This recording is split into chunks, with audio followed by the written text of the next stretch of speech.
सुशांत सिंह राजपूत की डेथ के बाद हर एक शख्स को बहुत बड़ा झटका लगा है।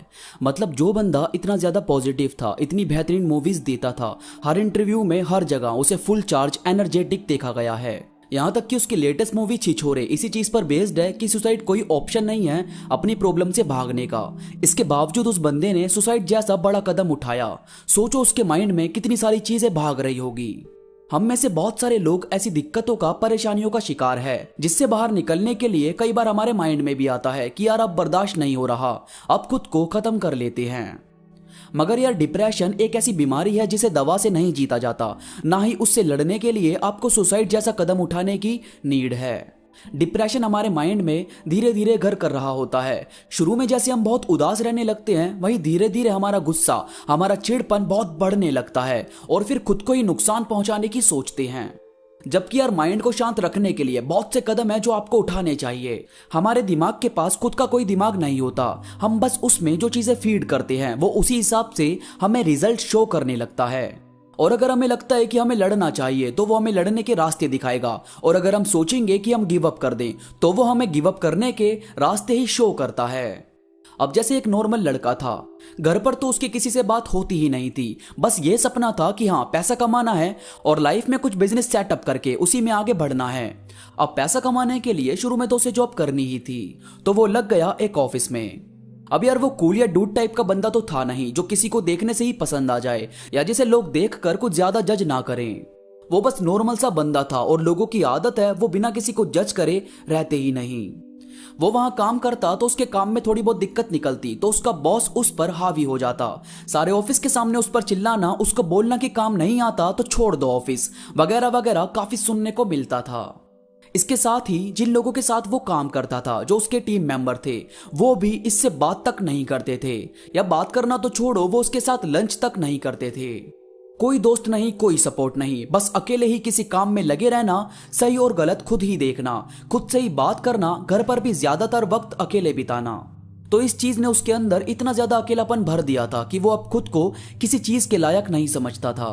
बिजनेस करने का सारा कॉन्फिडेंस खत्म हो गया था। आप कभी डिप्रेस लोगों से बात करना, उनसे कभी किसी चीज के बारे में पूछोगे ना तो वो बड़ा टूटा हुआ सा आंसर करते हैं। जैसे किसी से पूछो कि क्या प्लान है आगे का, तो वहां से रिप्लाई आता है कि अब नहीं सोचता, अब बस छोड़ दिया है। या वो खुद को अगली फील करते हैं, खुद को नालायक समझने लगते हैं। ये समझते हैं कि वो प्यार के लिए नहीं बने, वो बस छोटी मोटी जॉब करेंगे और ऐसे ही लाइफ बिता देंगे। इस बंदे के साथ भी ऐसा होने लगा था। ये जिंदा तो था मगर लाश की तरह। घर आकर यही सोचता कि मैं खुद को खत्म कर लेता हूं, खुद को मार लूंगा तो सारी टेंशन ही खत्म हो जाएगी। फिर एक दिन ऑफिस जाते वक्त मेट्रो के पास दीवार पर एक लाइन लिखी थी। उस एक लाइन ने इसे बहुत हिम्मत दी और इसने अब खुद को बदलना शुरू कर दिया। इसने वो ऑफिस छोड़ दिया, नए ऑफिस की तलाश की। अब नए ऑफिस गया तो इसने ये सोचना छोड़ दिया कि लोग मुझे कैसे जज करते हैं, कैसे नहीं। इसने सबसे पहले दिन से ही आगे बढ़कर बात करनी शुरू कर दी। सबकी लाइफ को जानना, सबकी बातों को सुनना, अपनी सुनाना, उनके साथ घूमना, मूवीज देखने जाना। काम में कोई गलती ना हो इसके लिए सीनियर्स के साथ बैठकर काम करना, फिर अपनी सीट पर आकर बाकी लोगों की हेल्प करना। तो जब ये सब चीजें इसने शुरू की तो वो सारे थॉट जो डिप्रेसिंग थे, जो इसे ये फील करवाते थे कि तुझ में कमी है, तू कुछ है ही नहीं, तू वर्थलेस है, तू कुछ नहीं कर सकता, वो सब कुछ खत्म हो गया था। इसका माइंड फ्रेश होने लगा, कुछ वक्त खुद के साथ बिताने लगा, अपने आप को सुनने लगा और सोल को यह फील करवाने लगा कि हाँ अभी इसमें जान बाकी है। दोस्तों वो लाइन जो मेट्रो के पास इसने पढ़ी थी, वो लाइन थी कि आप अपनी लाइफ के खुद राजा हो, बाहर के लोग सिर्फ प्रजा हैं। आप जैसा चाहोगे आपकी जिंदगी में वैसा ही होगा। आपकी लाइफ एक ऑफिस है जिसके आप ओनर हो। किसको प्रमोशन देना है, किसको निकालना है और किसको हायर करना है, ये आपके अकॉर्डिंग होना चाहिए। और पता है यार, दिक्कत किसी जगह में नहीं होती, दिक्कत होती है लोगों में। अगर ये बंदा उस ऑफिस को नहीं छोड़ता तो वहां के लोग इसे डिप्रेस फील करवाते ही जाते और फिर इसका कॉन्फिडेंस कभी वापस आ नहीं पाता। और अगर ये न्यू ऑफिस में खुद को नई तरह से पेश नहीं करता, लोगों से मिलता नहीं, उनकी बातें सुनता नहीं, अपनी नहीं सुनाता और बस मुंह फुलाकर एक जगह बैठा रहता, तो नेगेटिविटी इसका पीछा छोड़ती ही नहीं।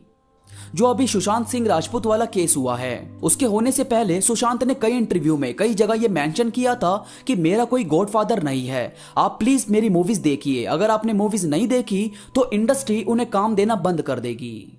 यानी कि उनका इंडस्ट्री में कोई खास दोस्त नहीं था जो उनको वहां काम दिलवाए। वो अपने दम पर चीजें करते थे और सेल्फ मेड इंसान को कोई गिरा नहीं सकता सिवाय उसके खुद के।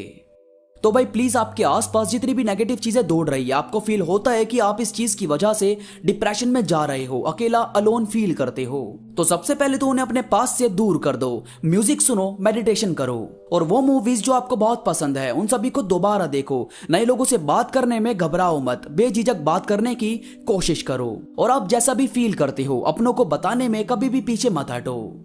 आप जैसे जैसे खुद में बदलाव करोगे, अपने आसपास चीजें बदलोगे, तो आपका डिप्रेशन ऑटोमेटिकली खत्म होने लगेगा।